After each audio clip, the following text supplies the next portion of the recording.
Alors salut à tous, donc bienvenue dans cette nouvelle vidéo et aujourd'hui donc c'est la deuxième partie de la rénovation de la boîte qu'il y a ici. Donc si vous n'avez pas encore vu la première partie, allez la voir parce que c'est là où je remplace ici les joints spi et toriques du différentiel et où je la nettoie et je la peins comme ça, elle est toute belle comme ici. Et donc maintenant la deuxième partie ce sera le remontage de la plaque ici du nez de boîte, la plaque ici qui ferme au-dessus les pignons et alors en dessous la cloche de l'embrayage. Donc je vais faire ça aujourd'hui. Donc première étape, monter ici le nez de boîte. Donc ça je pourrais retirer, c'est pour protéger de la poussière et de la peinture. Mais donc comme j'ai dit dans la première vidéo, c'est le but que je renforce le pignon de renvoi. Donc en fait, si vous voyez ici, ça c'est l'ancien pignon. Et donc on voit que le filetage ici, il est assez court parce qu'en fait il vient seulement se fixer dans la plaque ici. Donc ça c'est la plaque de renvoi. Et donc le pignon ici, il vient se visser que dans la plaque. Et en fait ça c'est très très court parce que en fait il y a moyen de fabriquer ici un axe sur mesure. Donc ça a été usiné sur mesure avec un filetage beaucoup plus long. Et donc en fait avec ça, le filetage va pas seulement dans la plaque, mais il va aussi dans la boîte. Mais donc pour ça ici, je vais devoir percer et tarauder pour que le filetage ici aille beaucoup plus loin. Et donc ça va permettre en fait que le pignon qu'il y a ici vienne pas se dévisser avec le temps, parce que surtout que le pignon tourne dans le sens de dévissage de l'axe. Donc avec le temps, ça se peut que l'axe se dévisse et que alors ça ici ça se dévisse et ça vienne de travers et ça casse. Et donc ça j'ai vraiment pas envie parce que c'est dur de trouver des pignons comme ça. Donc c'est vraiment de la prévention pour éviter que ça casse. Donc maintenant ce que je vais faire c'est percer ici. Je vais bien placer la boîte et la plaque pour savoir où je dois percer. Et alors avec la foreuse à colonne ici, je vais forer un trou du bon diamètre et après je vais venir le tarauder.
perçage ici s'est plutôt bien passé.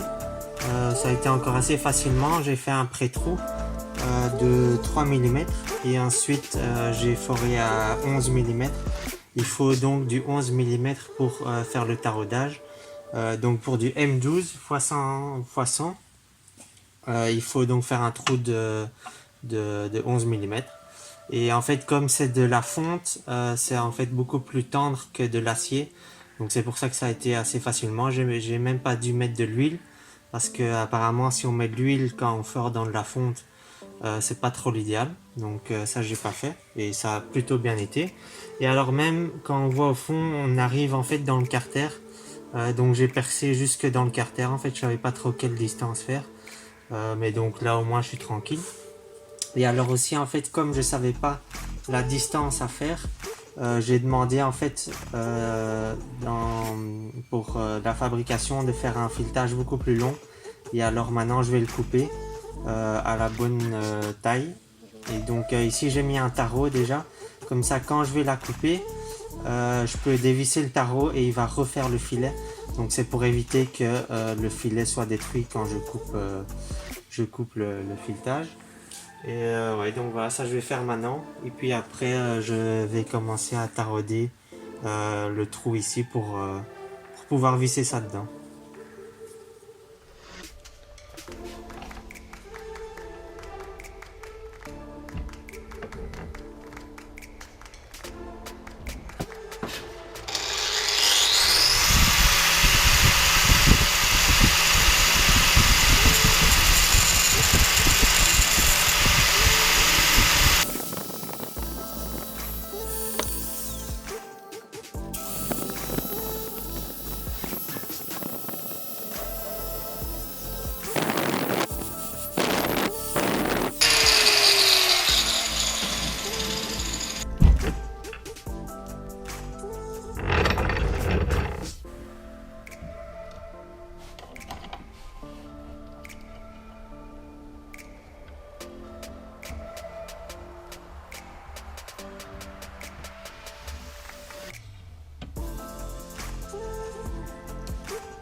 Alors je vais maintenant tarauder ici le trou dans la boîte de vitesse. Donc pour tarauder, il y a des tarots comme ça et en fait il y a deux sortes. Ce qu'il faut savoir c'est qu'il y a deux sortes. Donc un qui est pour amorcer plus facilement le filetage et l'autre qui est plus pour terminer. Donc normalement il y en a même trois étapes pour tarauder plus facilement, mais moi j'en ai dans mon kit, j'en ai que deux. Donc je vais faire qu'avec deux, normalement ça devrait aller. Donc pour ça je vais utiliser la colonne ici. Alors je vais pas faire marcher la colonne, mais c'est juste pour pouvoir amorcer le filet et pour qu'il soit vraiment bien à l'horizontale. Donc parce que si je fais à la main je risque de pas être tout à fait droit, mais ici quand je mets dans la colonne je suis vraiment droit. Donc ça c'est pas mal.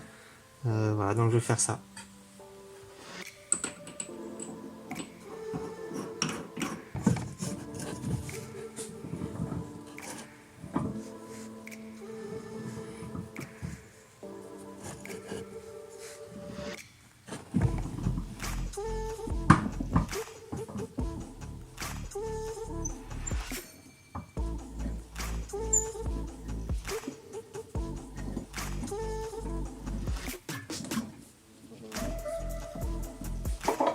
Maintenant qu'il est amorcé, donc je peux retirer la colonne et je continuerai avec le tourne à gauche à la main. Comme ça maintenant il est bien enclenché verticalement, bien droit.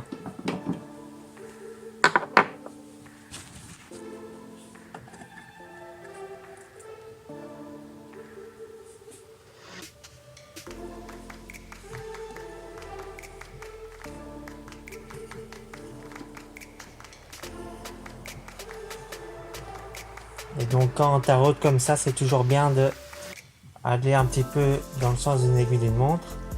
On sent de la résistance et alors on revient pour casser le limaille qui se forme. Et comme ça, petit à petit, on avance.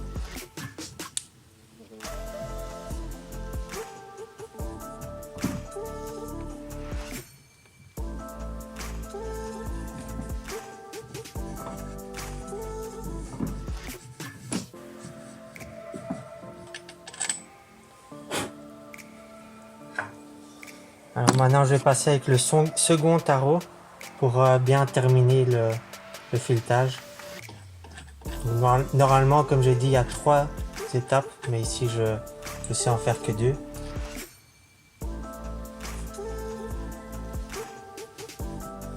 Forcément, la deuxième fois, ça va beaucoup mieux.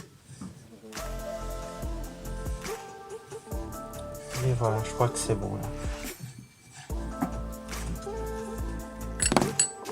Alors, je vais directement essayer avec la tige filetée pour voir si c'est bien fait. Normalement, ça devrait être bon.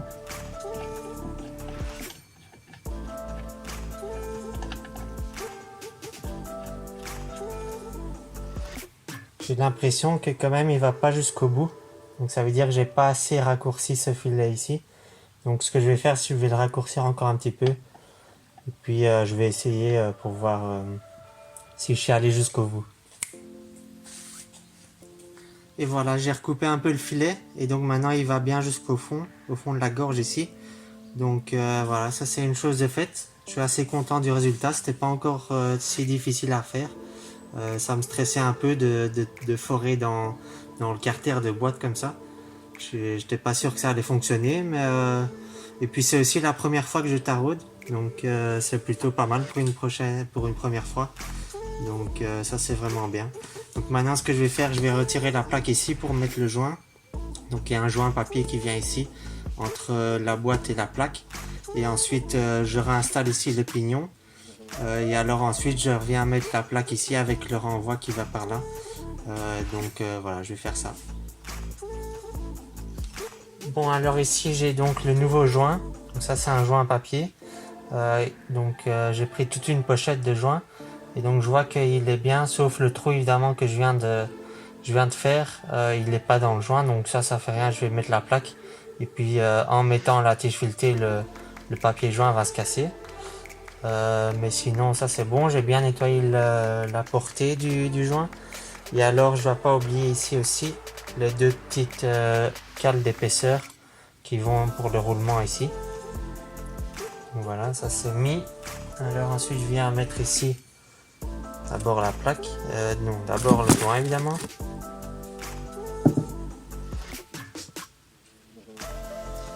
Là, ensuite la plaque.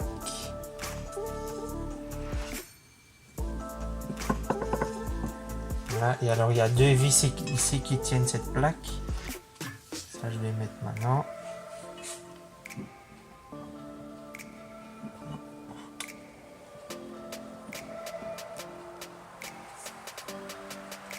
Ensuite, donc quand les 2 vis ici sont mises, je peux venir mettre le pignon. Donc il se présente comme ça. J'avais mis ici un boulon pour éviter qu'il se sépare. Ça je vais enlever. Et donc ici, il y a le pignon. Donc ici, c'est des roulements qu'il y a. Donc c'est pour ça que j'avais mis la vis, c'est pour éviter que le roulement et les cales et tout ça s'enlèvent.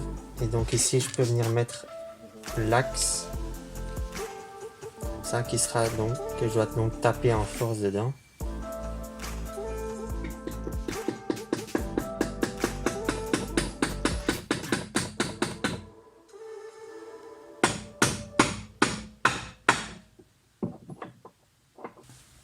Là, j'ai mis l'axe ici au centre.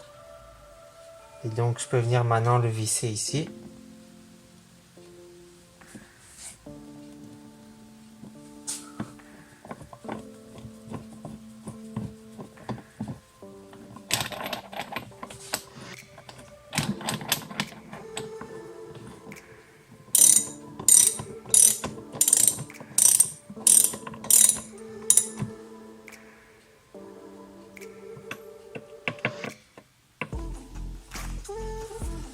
Et voilà, le pignon est en place. Alors après, donc comme j'avais dit, je vais mettre la plaque ici. Pour ça, j'ai pas le joint parce que c'est un joint spécifique à la boîte Simpar. Donc c'est pas un joint qu'on peut retrouver sur toutes les boîtes parce qu'il y a cette partie ici en plus. Donc ça, je vais devoir mettre de la pâte à joint pour boucher. Et alors je vais mettre la plaque ici avec la pâte à joint et alors le renvoi qui va par là. Mais pour ça, je dois attendre encore un roulement qui vient ici pour l'axe qu'il y a ici. J'ai vu qu'il y avait du jeu dans ce roulement-là, donc ça je vais le remplacer. Et donc pour ça, je vais encore attendre que je le reçois. Mais ce sera dans une semaine, quoi.